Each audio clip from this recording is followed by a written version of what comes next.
इस बार फरवरी बीत गया। हर एक साल फरवरी में आप लोग बहुत सारा क्वेश्चन पूछते थे प्रेम पर। इस बार शायद एकाध पूछा गया, तो कई लोग हमको बोलते कि जरा प्रेम पर इस बार आप कुछ नहीं बोले। हम बोले प्रेम के साथ तो सुख भी जुड़ा है, प्रेम के साथ दुख भी जुड़ा है, तो सुख दुख की बात कर ले। खलील जिब्रान का नाम आपने सुना है, बड़े अच्छे विद्वान है, दार्शनिक है।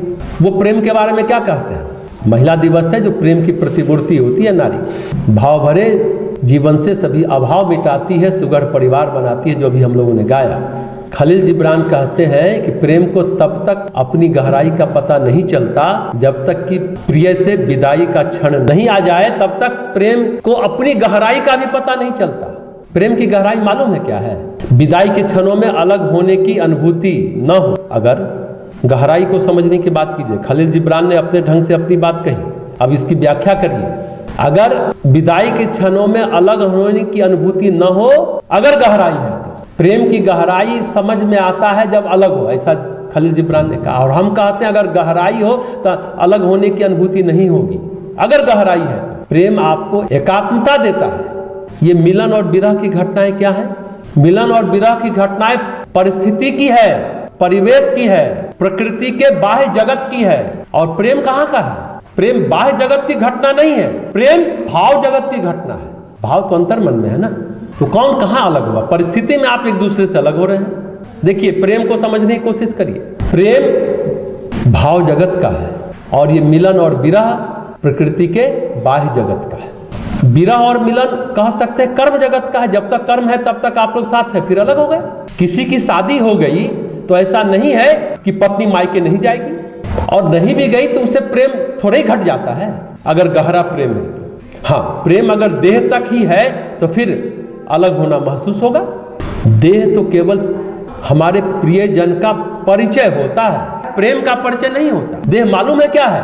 यहाँ प्रेम के संदर्भ में बताइए। देह है लिफाफा, देखा आपने? देह है लिफाफे पे लिखा हुआ पता, अब प्रेम है लिफाफे के अंदर लिखी हुई चिट्ठी। आई बात समझ में? इस तरह से कभी सोचा है प्रेम को? अब तो आप लोग चिट्ठी उट्ठी लिखते नहीं है, SMS का जमाना है, नहीं व्हाट्सएप है, बहुत सारी बातें हैं। इंस्टेंट चाहिए ना, 5 दिन लगेगा, 7 दिन चिट्ठी पहुंचने में, उतना धैर्य अब कहाँ है किसी के पास। किसी ने कहा कि प्रेम एक तरह की पॉजिटिविटी है, तो हमने कहा कि हर तरह की पॉजिटिविटी है, एक तरह की नहीं, हर तरह की पॉजिटिविटी है। सबसे बड़ी सकारात्मकता है प्यार। प्रेम बहुरंगी खुशी है, एक रंग की खुशी नहीं है, बहुरंगी है। इसमें प्रसन्नता, कृतज्ञता, शांति, रुचि, आशा, गौरव, प्रेरणा, मुग्धता, मनोविनोद के कई रंग घुले हैं भाई। होली आ रही है, बहुरंगी है प्रेम। प्रेम है तो होली का उत्सव आप मना पाते हैं, और नहीं तो बस ऐसे ही कीचड़ लगा करके मुक्त हो जाइए। बोले कि चलो उसको पिछला बार लगाया था, आज इस बार हम लगा दिए। यही है, अहंकार तृप्त होता है और उसके बाद फिर और आप सिकुड़ जाएंगे, विकसित होंगे नहीं। देखिए, जब किसी निकट रिश्ते में हमारे भीतर ये तमाम सकारात्मक भावनाएं घुमरने लगे, घुमरने लगे, तो समझिए कि प्रेम हो गया। उसी को प्रेम कहते हैं। इसलिए प्यार से बड़ी सकारात्मकता इस दुनिया में कोई और नहीं है। और सकारात्मकता एक नूर की तरह है, रोशनी की तरह है, प्रकाश की तरह है। ऐसा नूर जिसमें सब कुछ धुला धुला है, साफ साफ है, अच्छा अच्छा है, खुशी खुशी नजर आता है। प्रेम एक ऐसा नूर है जिसमें सब कुछ धुला धुला, साफ साफ, अच्छा अच्छा, खुशी खुशी नजर आता है। प्रेम की अनुभूति कैसी है जानते हैं? जैसे आप गर्मी के दिनों में गंगा नहा कर आए, उतनी ही ताजगी, उतनी ही खुशी महसूस करेंगे, उतना ही अच्छा अच्छा लगता है। कहते हैं ना, कुछ फूल कभी कभी खिलते हैं। पता है कौन फूल कभी कभी खिलता है? कुछ तो सिर्फ एक बार खिलते हैं। कौन एक बार खिलता है? बांस का फूल। और लिली, लिली का नाम सुना है फूल का? क्या होता है? एक ही बार खिलता है। वाह, पता है सबको। जैसे लिली धूप पाते ही रोज क्या होता है? खिल जाती है। इसको क्या कहते हैं?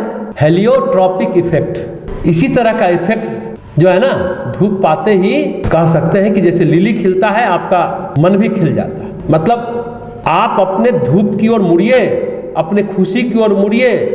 ज्यों ही सूरज की किरणें आप पर पड़ेंगी, गर्माहट से जिस तरह पंखुड़ी खुलकर फूल बन जाती है, तो सकारात्मकता की रोशनी आपको भी खिला देगी। इस तरीके से प्रेम को सोचा कीजिए।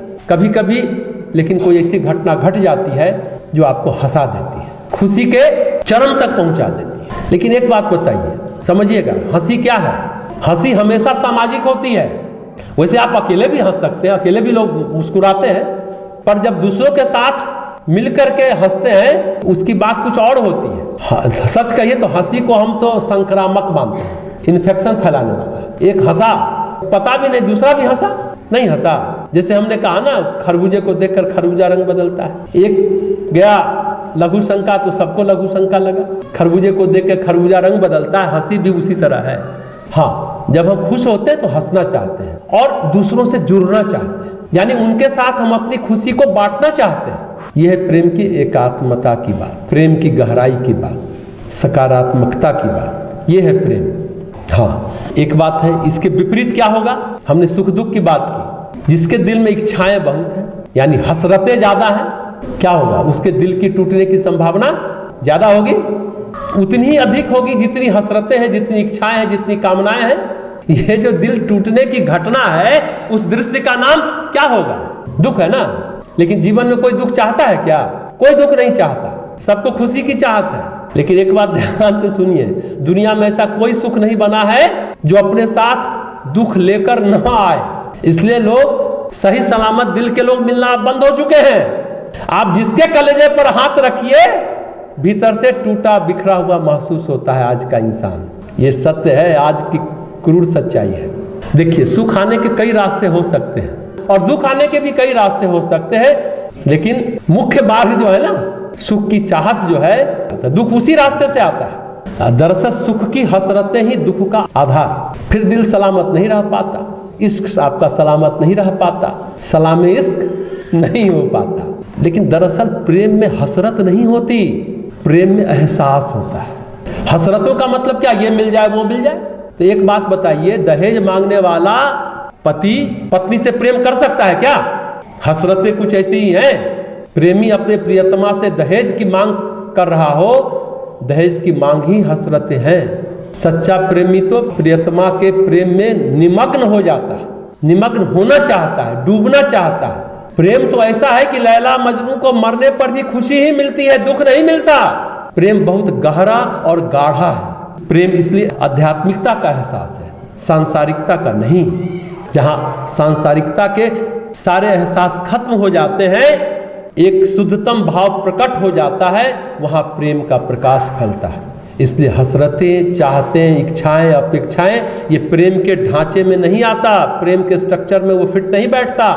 ये सारी चीजें, ये तो अंधियारे को फैलाने वाले कीड़े मकोड़े हैं। प्रेम में तो हमेशा उजाला होता है, उजास होता है, कहे ना, धुला धुला होता है, खुशी होती है, सब कुछ अच्छा अच्छा होता है। एक उदाहरण से समझिए, प्रेम का उदाहरण, लड़का लड़की खाली मत समझिएगा, ये मतलब यही समझते हैं लोग। प्रेम अगर आप देखना हो ना, और कोई अगर उसको सोचिए, कृष्ण और सुदामा के बीच था। प्रेम क्या करता है? कृष्ण और सुदामा को एक सिंहासन पर बराबर बराबर बिठाता है। प्रेम वो होता है जो सुदामा के तंदूर के बदले, टूटे हुए चावल के बदले, मुट्ठी भर टुकड़े चावल के बदले तीनों लोगों की संपदा दे देता है। ये बात समझ में आनी चाहिए, प्रेम ये है। और तीनों लोगों की संपदा दे देने के बाद भी लगता है अभी तो कुछ दे ही नहीं पाए, देकर भी कहता है मन दे दूं कुछ और, अभी सुबह दूं शाम दूं, तुझे आठों याम दूं। वहां पर प्रेम होता है। और जहां पर हसरतें हैं, चाहते हैं, वहां प्रेम नहीं होता। एक बात ध्यान से समझिएगा, कर्ण ने भी दुर्योधन से जिंदगी भर मित्रता निभाई कि नहीं निभाई? ये कहानी आप सभी जानते हो। पर कर्ण और दुर्योधन कभी भी सुदामा और कृष्ण बन पाए क्या? नहीं बन पाए। क्यों नहीं बन पाए? क्योंकि दुर्योधन के मन में ये नहीं था कि देकर भी कहता मन दे दूं कुछ और अभी। उसके मन में मैंने कर्ण पर एहसान किया है, मैंने अंग का राज्य दिया है, अब कर्ण को हमारे लिए लड़ना चाहिए। लेकिन सारे महल, कुआं, बाबरी देकर भी कृष्ण के मन में नहीं आता सुदामा हमारे लिए कुछ करे। कृष्ण के मन में आता है क्या? कृष्ण को तो लगता है सुदामा के लिए कुछ कम किया, और सुदामा सोचते हैं मेरे लिए तो कृष्ण का नाम ही बहुत है। मित्रता प्रसिद्ध है कृष्ण और सुदामा की। और कर्ण जिस मित्रता की दुहाई देता रहा, लेकिन उस मित्रता में कृष्ण और सुदामा जैसी मित्रता की सुगंध नहीं है। नरोत्तम दास जी की एक कविता है ना, जिसमें द्वारपाल कृष्ण को सुदामा का परिचय देता है, धोती फटी सी लटी दुपट्टी। ऐसा आदमी है महाराज जिसकी धोती फटी है, दुपट्टी मतलब फटी हुई धोती दुहरा के पहनते हैं ना कि फटा हुआ न दिखे।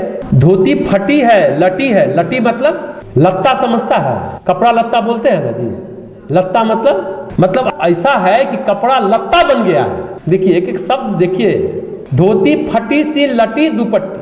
जैसे बोले एक शब्द होता है कपड़ा वस्त्र, एक शब्द होता है लत्ता यानी चिथरा।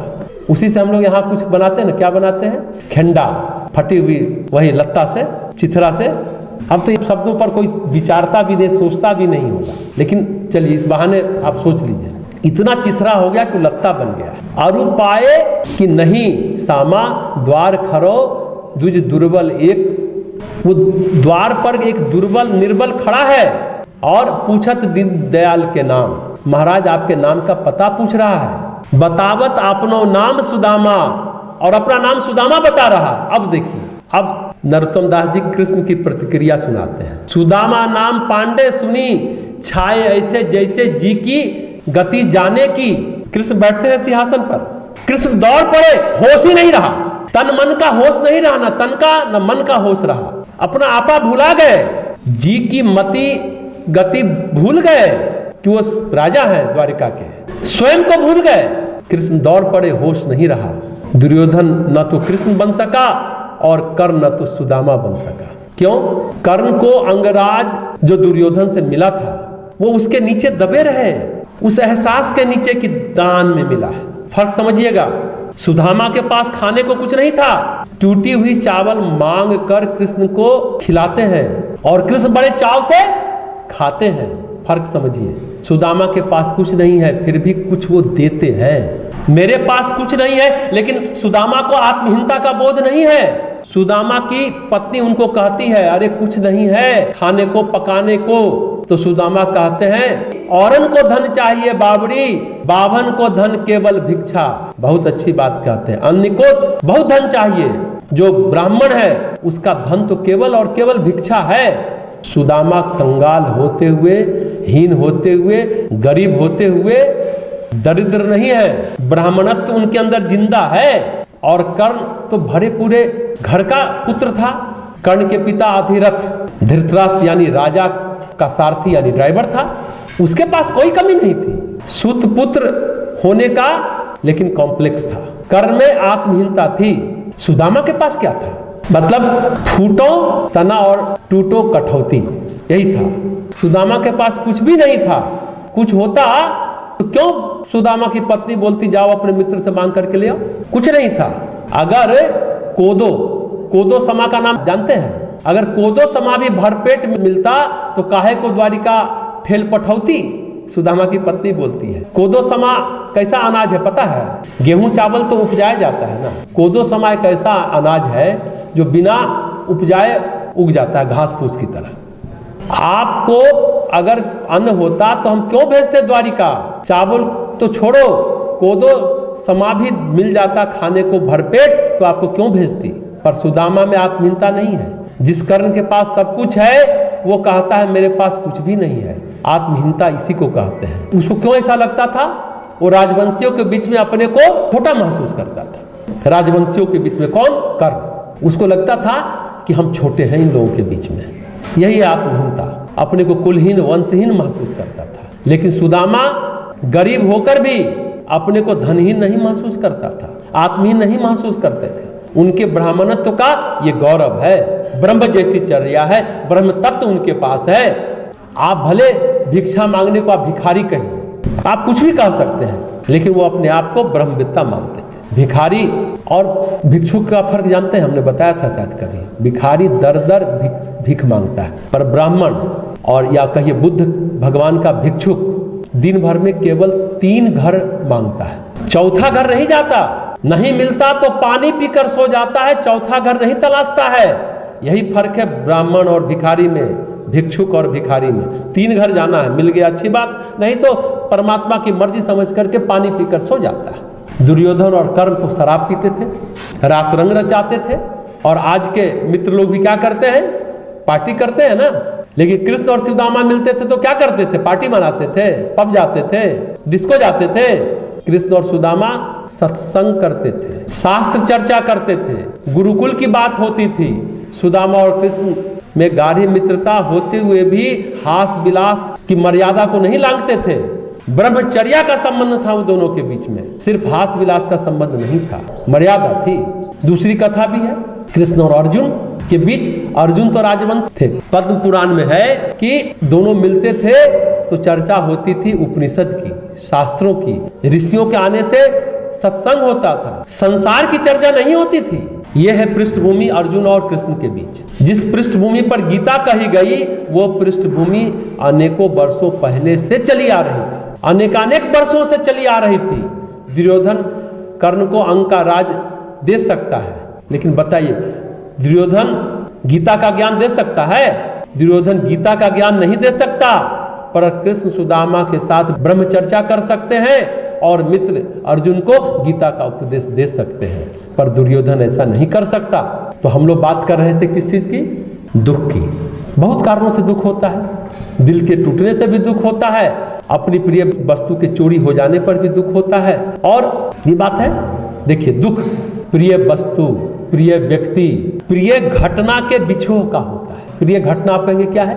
उसका मतलब है आपके यहाँ कोई कार्यक्रम हुआ, अभी आप लोग आज ये करेंगे, अभी आप आज पहला रविवार है, पूरी छोला खीर खिलाया जाएगा, या आपके घर में कोई फंक्शन है, लोग आए सगे संबंधी, वो चले गए, वो घटना खत्म हुई, तो उस बिछोह का भी दुख होता है कि नहीं होता है? बताइए। तो प्रिय घटना का भी दुख होता है, प्रिय व्यक्ति का भी दुख होता है, प्रिय वस्तु का भी दुख होता है, और प्रिय घटना के बिछोह का भी दुख होता है। अब सब फंक्शन के बाद चले गए तो घर सूना लगता है, मन में फिर दुख होता है, खालीपन लगता है। तो दुख के कई कारण होते हैं, और सुख की चाहत भी दुख को पैदा करता है, और सुख का अभाव भी दुख पैदा करता है। सुख होना भी एक प्रकार का दुख है। दुख आता है अतृप्ति से, असंतोष से। दुख का कारण अतृप्ति और असंतोष है।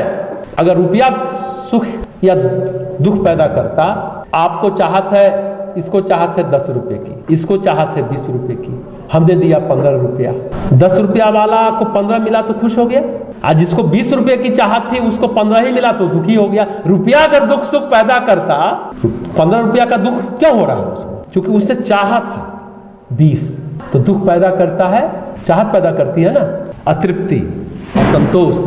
अतृप्ति और असंतोष दुख का कारण है। लेकिन दुख को दूर कैसे करें, लाख टके का प्रश्न नहीं है। दुख को जानना ही दुख के निवृत्ति का मार्ग है। उसी तरह दुख ही नहीं, सुख को जानना भी सुख से निवृत्ति का भी मार्ग है। और सुख और दुख को जानना ही नहीं, जीवन को जानना भी जीवन से निवृत्ति का मार्ग है। इसलिए जीवन को समझने का प्रयास करना चाहिए। जो जीवन को समझ लेते हैं वो फिर सब कुछ समझ लेते हैं, सुख दुख सब समझ में आ जाता है। एक बात यहाँ है समझने की, चाहत की बात कर रहे थे ना, संसार के पास 2 तरह के वृक्ष हैं। कौन वृक्ष है? कल्प वृक्ष का नाम सुना है आपने? कल्प वृक्ष मतलब हम लोग कहते हैं गायत्री माता अमृत है, पारस है, कल्प वृक्ष है। पारस से जो भी छुला सोना हो जाता है, कल्प वृक्ष से जो मांगो मिल जाता है। अमृत है, अमरता का वरदान देती है गायत्री माता प्रतीक के रूप में। कल्प वृक्ष जिससे जो मांगो मिल जाता है। तो संसार में 2 तरह के वृक्ष होते हैं, कल्प वृक्ष और एक अल्प वृक्ष। कल्प वृक्ष से जो मांगो मिल जाएगा, अल्प वृक्ष इससे मांग मांग कर थक जाओ, मिलेगा कुछ नहीं। हालांकि कल्प वृक्ष भी एक तरह से कल्पना ही है, कल्पना का ही वृक्ष है। वैसे कहते हैं कि स्वर्ग लोक में होता है, और अल्प वृक्ष कहाँ होता है? हमारे मन में होता है। कल्प वृक्ष स्वर्ग में होता है, अल्प वृक्ष हमारे मन में होता है। जब अल्प लगेगा तो दुख होगा। मतलब दुनिया में ऐसा कोई सुख बना ही नहीं जो आपको लगे कि तृप्त हो गए, इसलिए वो अपने साथ दुख को लेकर आएगा ही आएगा। इसको हमें ठीक से समझना चाहिए। संसार में प्रकृति है और प्रकृति में द्वंद्व है। प्रकृति में एक तत्व है, उसके विपरीत प्रकृति में दूसरा तत्व जरूर है। मैटर का एंटी मैटर है, आप तो जानते होंगे। धरती है तो ब्लैक होल भी है, प्रकाश है तो अंधकार भी है, दोनों जुड़े हुए हैं आपस में। मजे की बात है, आप अनुभव कर रहे हैं उसके विपरीत अनुभूति अनिवार्य रूप से होगी ही होगी, क्योंकि प्रकृति में संतुलन का नियम है। अभी तक हम सभी ने सुना ग्रेविटेशन का नियम, उसी तरह लेविटेशन का भी नियम है। जो नीचे गिरता है तो ऊपर भी उठता है। न्यूटन ने क्या खोजा? गुरुत्वाकर्षण का नियम खोजा। क्या देखा उसने? उसने सेब को नीचे गिरते देखा तो एक नियम आया, फिर न्यूटन के बाद आइंस्टीन की थ्योरी आई। एक निश्चित वेलोसिटी से चीजें उड़ाई जाए तो चीजें ऊपर जा सकती हैं, इसलिए उपग्रह सब ऊपर गए। ये है संतुलन का नियम, अनिवार्य रूप से ये नियम लागू होता है। अगर सुख है तो दुख अनिवार्य रूप से आएगा ही आएगा, इस बात को आप मान के चलिए। अगर घनघोर सघन रात्रि हो सकती है, 12 बजे रात में सघन अंधकार हो सकता है, तो 12 बजे दिन में सघन प्रकाश भी हो सकता है। रात है तो दिन भी है। इसके विपरीत भी अनुभूति यहाँ पर पर्याप्त है। जिस इलाके में सर्दी का मौसम होता है वहां पर सर्दी खांसी की जड़ी बूटी ऐसे ही झाड़ियों में मिल जाती है। कल्प वृक्ष हो या अल्प वृक्ष हो, स्वर्ग में हो या भले मन में हो, जो कुछ भी अनुभूति है उसके विपरीत भी अनुभूति यहाँ पर पर्याप्त है। जिस इलाके में, जैसा हमने कहा, सांप काटता है नेवला को, तो नेवला क्या करता है, देखोगे झाड़ी में जाके कुछ सूंघ के आके फिर सांप से लड़ता है और तुरंत सांप का जहर खत्म हो जाता है। तो कल्प वृक्ष है तो अल्प वृक्ष रहेगा ही रहेगा। अगर धरती पर गायत्री मंत्र है तो महामृत्युंजय मंत्र भी है। अब ऐसे भी समझ लीजिए, संतुलन की बात करिए तो दोनों से बल मिलता है भाई। आप ये कौन मंत्र सबल है, तो दोनों सबल है और बराबर के सबल है। और पूछे कि सूर्य और शनि में कौन सबल है, तो दोनों सबल है। आपकी आवश्यकता क्या है उस अनुसार चयन कीजिए ना। शिव और विष्णु भी लगता है विपरीत है एक दूसरे के, पर एक दूसरे के पूरक हैं। एक सागर में सोते हैं, एक पर्वत पर रहते हैं। ये प्रतीक है। सागर कहाँ होता है, गहराई में। पर्वत कहाँ होता है, ऊंचाई में। कहते हैं ना इसकी गहराई और इसकी ऊंचाई, तो बातें तो एक ही है ना। ये कैसे हो सकता है कि सुख के साथ दुख ना हो? प्यार होगा तो नफरत भी होगा। लेकिन आप अभी कहेंगे कि आपने तो शुरू में कहा कि प्रेम एकात्मता देता है, एक करता है, पर ये कौन प्रेम है? अब समझिए, ये आत्म तत्व वाला प्रेम है जिसमें एकात्मता है, जिसमें नूर है, रोशनी है। अभी तक जो बात कर रहे थे हम प्रकृति के नियम की कर रहे थे, आत्मा के नियम की बात नहीं कर रहे थे। दोनों में फर्क समझिएगा, दोनों प्रेम में, कि प्यार के साथ नफरत है। वो कौन है? प्रकृति वाला प्यार है, वो आत्मा वाला प्यार की बात नहीं है। क्योंकि प्रकृति में सब जगह द्वंद्व है, इसलिए हेगल की भी थ्योरी क्या थी, डायलेक्ट्रिक्स वाला था ना थ्योरी। सुख दुख दोनों चलते हैं तो ही विकास होता है। द्वंद्वात्मक विकासवाद हेगल का थ्योरी है, उसका सिद्धांत है। और हेगल से प्रेरणा लेकर कार्ल मार्क्स ने द्वंद्वात्मक भौतिकवाद की बात कही। मार्क्स ने कहा द्वंद्व से केवल और केवल भौतिक विकास होता है, पर हेगल ने क्या कहा, संपूर्ण विकास होता है। जब तक दुख के धक्के नहीं खाइएगा ना, तब तक सुख की अनुभूति नहीं होगी। मतलब द्वंद्व अनिवार्य है और द्वंद्व से विकास होता है। प्रकृतिगत बात कर रहे हैं। जैसे न्यूटन गलत नहीं है, न्यूटन भी सही है और आइंस्टीन भी सही है। जबकि न्यूटन नीचे गिरने की बात करता है और आइंस्टीन ऊपर उठने की बात करता है। विपरीत होने के बाद दोनों सही हैं। उसी तरह हेगल और मार्क्स दोनों सही हैं। एक संपूर्ण विकासवाद की बात करते हैं, एक केवल भौतिक विकास की बात करते हैं। क्यों सही है? क्योंकि दिखता तो पदार्थ ही है ना, आत्मा तो कहीं दिखती नहीं है। इसलिए मार्क्स का भी द्वंद्वात्मक भौतिकवाद सही है। आत्मा दिखती है क्या? पदार्थ दिखता है, भौतिक चीज दिखती है, तो भौतिकवाद की बात करते हैं, द्वंद्वात्मक भौतिकवाद। कहने का मतलब इतना है, जो है उसके विपरीत भी कुछ है। मानवीय प्यार में नफरत भी है, आत्मिक प्यार में नफरत नहीं है। ये प्रकृति के ऊपर की चीज है। अगर आप ईश्वर से प्रेम करते हैं, वहां नफरत नहीं है। हम प्रकृति के नियम की चर्चा कर रहे हैं, ईश्वर का नियम अलग है। परमात्मा में द्वंद्व नहीं होता, प्रकृति में, संसार में द्वंद्व होता है। ये अनिवार्य रूप से सत्य है। प्रकृति में द्वंद्व होगा, संसार में द्वंद्व होगा। घना अंधकार होगा तो घना प्रकाश भी प्रतीक्षा कर रहा होगा। जैसा हमने कहा, प्रकृति में संतुलन का नियम है, एक है तो दूसरा होगा, होगा ही। सर्प है तो नेवला होगा ही, अमृत है तो विष होगा ही, सूर्य है तो शनि होगा ही। इसी तरह सुख है तो दुख होगा ही होगा, प्यार है तो नफरत होगा ही होगा। ये प्रकृति के संतुलन का नियम होगा ही होगा। हाँ, अगर आप आत्मा में स्थिर हो गए तो ये नियम वहां नहीं लागू होगा। हमने पिछले दिनों एक बात कही थी, एक किसी ने हमसे पूछा, हमने कहा था कि आजकल भगवान एक सुविधा है, आवश्यकता है। भगवान से अपनापन कहाँ है, भगवान से प्रेम कहाँ है? तो पूछा किसी ने हमसे कि अदृश्य से प्रेम कैसे हो सकता है, कैसे अदृश्य से अपनापन हो सकता है, चेतना से अपनापन और प्रेम कैसे हो सकता है? हम बोले क्यों नहीं हो सकता। अभी कोरोना काल आया, ऑक्सीजन की ज्यादा जरूरत पड़ी। ऑक्सीजन को तुम देखते हो क्या? ऑक्सीजन है तो जीवन है, ऑक्सीजन नहीं तो जीवन नहीं है। प्रतिदिन नहीं, प्रति पल, हर एक क्षण, हर एक सेकंड ऑक्सीजन चाहिए, और कोरोना काल में तो ज्यादा जरूरत पड़ी। देखिए, अदृश्य ही दृश्य का आधार है। जैसे जीवन का आधार चेतना है, प्राणवायु है। ऑक्सीजन हटा दो तो जीवन नहीं टिकेगा। देखिए शरीर में पेट है, आंत है, कान है, नाक है, गुर्दा है, फेफड़ा है, सब है, हड्डी है, मांस मज्जा सब है। वो सब इसलिए है कि ऑक्सीजन है, प्राण है।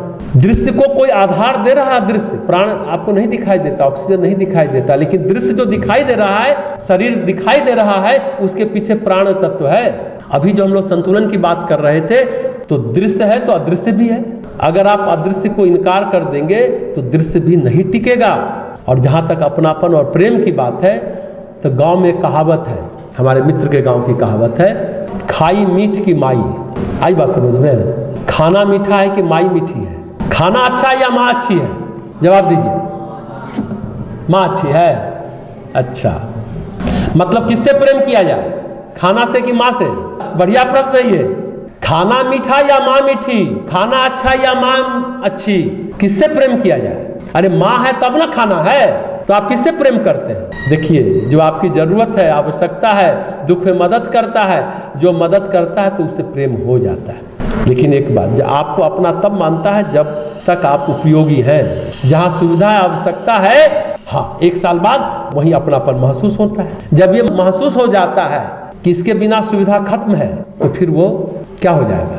फिर वह महत्वपूर्ण हो जाता है। अगर ये नहीं रहेगा तो सुविधा नहीं मिलेगी तो महत्वपूर्ण है, और जिस दिन आपको एक दूसरा विकल्प मिल गया तो वो महत्वहीन हो जाएगा। एक शब्द है कृतज्ञता, एक शब्द है कृतज्ञता।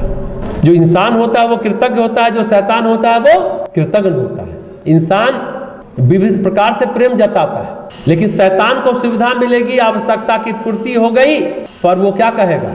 मदद लेने का हमको अफसोस होता है। सुविधा उठा लिया, सहायता उठा लिया और एक लात मार भी दिया। यूज एंड थ्रो, आज की दुनिया यही है ना। आज संसार में ऐसे व्यक्तियों की कमी नहीं है। इसी संदर्भ में हमने कहा था कि भगवान आज एक सुविधा है, आवश्यकता है। प्रेम कहाँ है, अपनापन कहाँ है?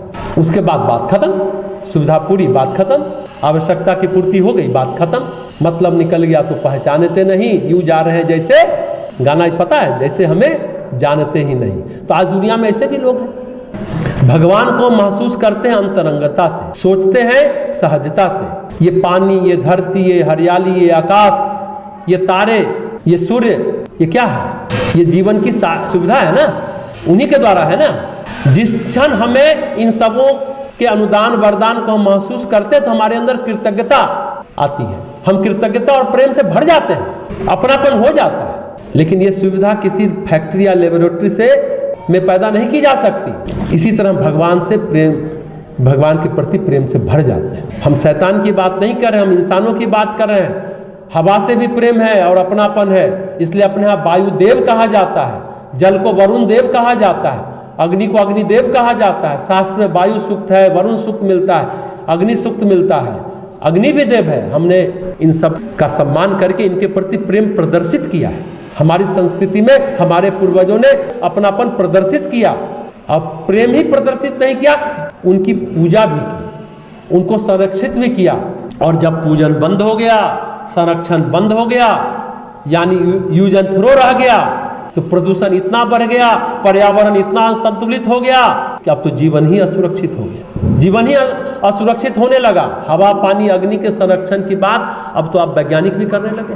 तो सबको शैतान से इंसान बनना ही होगा, नहीं तो जीवन चला जाएगा। पहले वैज्ञानिक लोग हंसते थे, अरे लोग वृक्ष की पूजा करता है, नदी नाला पहाड़ की पूजा करता है। अब बोलता है पूजा मतलब उनका सम्मान करना, उनसे हमें पानी मिला, उनसे हमें हवा मिली, अग्नि मिला, ताप मिला, प्रकाश मिला, तो हम उनका सम्मान करते हैं और उनका संरक्षण करते हैं। कचरा डालते रहे, परिणाम देखिए क्या हो। हवा के प्रति सूक्त भी है तो गीत भी है, फिल्मी गीत भी बहुत लिखे गए हवा पर। पूर्वा सुहानी आई दे, ऐ हवा ये बता, ऐ घटा ये बता, तुझको है पता। इस तरह के गीत बहुत सारे बने, ये गीत गाए गए। फिल्मों में भी हवा के लिए, बादल के लिए गीत गाए गए। तो ये सारी बातें हैं। उसी तरह हमने ऊर्जा से भी प्रेम किया, सूर्य भगवान से प्रेम किया। वो हमारी आवश्यकता है। हम तो कहते हैं आवश्यकता ही नहीं, अनिवार्य आवश्यकता है।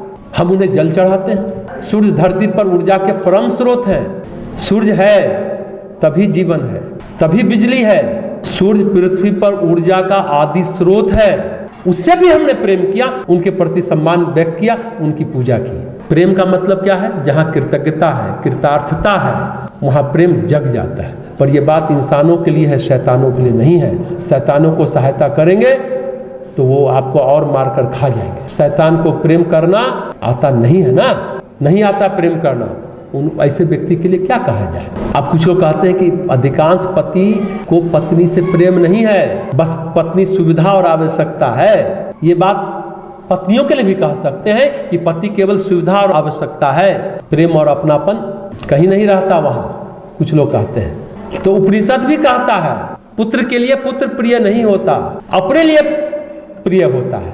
पत्नी के लिए पत्नी प्रिय नहीं होती, अपने लिए होती है। कुछ पति या कुछ पत्नी, सब के लिए तो मत कहिए, सब पति और सब पत्नी नहीं बोलिए, कुछ पति कुछ पत्नी अपने लिए एक दूसरे से प्रेम करते हैं, सुख सुविधा के लिए बस, और कुछ नहीं। खाना बना दी, कपड़ा साफ कर दी, सिर पैर में दर्द है दबा दी, तो प्रेम हो जाएगा। अगर पड़ोसन करने लगे तो पड़ोसन से भी प्रेम हो जाएगा, तो फिर तो वितंडा मचेगा, वितंडावाद। जो करेगा उसी से प्रेम हो जाएगा। उसी तरह पति है, कमाता है, बैल की तरह जुटा रहता है, खिलाता पिलाता है, तो पत्नी को भी पति से प्रेम हो जाती है कि सारा सुख सुविधा हमको देता है। एक बार हमारे मित्र और थे, कई लोग, बात चल रहे थे कि उपयोगितावाद सही है या सहयोग सहकार सही है। किसी ने कहा कि नहीं, उपयोगितावाद गलत है। देखिए बड़ा महत्वपूर्ण बात है। हमने कहा कि नहीं, सहयोग सहकारिता भी एक तरह से उपयोगितावाद ही है, थोड़ा अंतर है। हम आपका सहयोग कर रहे हैं, आप हमारा सहयोग कर रहे हैं, इसको कहते हैं सहयोग सहकार। अगर हम आपके काम ना आए तो आप हमको खिलाइएगा क्या, पिलाइएगा क्या, आप रखिएगा क्या, हमको प्रेम करिएगा क्या। चलिए परीक्षा लेते हैं, आज से हम काम करना बंद करते हैं, आपके हम परमानेंट रहने आ जाते हैं। आप हमको प्रेम करिएगा, सहयोग सहकार वहाँ दिखाइएगा, बोझ हो जाएंगे 2-4 दिन बाद। इसलिए उपयोगितावाद सही है, हमने कहा, क्योंकि जो उपयोगी है दुनिया उसी से प्रेम करती है, जो अनुपयोगी है उसे कोई प्रेम नहीं करता। संसार में उपयोगितावाद है, संसार में उपयोग चलता है, सहयोग सहकार भी चलता है। हाँ, कुछ लोग ऐसा कहते हैं सहयोग सहकार का मतलब शोषण नहीं, दोनों तरफ आप उपयोगी है, हम आपके लिए उपयोगी, आप हमारे लिए उपयोगी हैं। लेकिन हुआ तो उपयोग ही ना, शोषण नहीं हुआ तो ये सहयोग सहकार कहलाया। खाली एक व्यक्ति का उपयोग करता रहा तो वो शोषण हो गया। पति पत्नी एक दूसरे के लिए उपयोगी हैं तो प्रेम बनता है। इस हिसाब से कह सकते हैं कि वो रिश्ता बोझिल नहीं होगा। इसको ऐसे कहिए, सहयोग सहकार दो तरफा उपयोगितावाद है। तो प्रेम के विविध रंग पर आज हम लोगों ने बहुत सारी चर्चा की। बहुआयामी रूप है प्रेम का, पर संसार वाला प्रेम तो बता दिए, मिलना बिछुड़ना है, वहाँ दोनों है। मिलने का सुख है तो बिछड़ने का दर्द है। पर आत्मिक प्रेम है तो एकात्मता है। दूरी व स्थान कोई मायने नहीं रखता, सहचर्य कोई मायने नहीं रखता। ये भी कह सकते हैं संसार से प्रेम का जिस दिन मोल नहीं रहेगा, परमात्मा से प्रेम का मोल समझ में आ जाएगा, तब बात बनेगी, तो रियल प्रेम समझ में आएगा। मतलब तब आप जीवन में पूर्ण हो जाएंगे, क्योंकि वहाँ द्वंद्व नहीं है।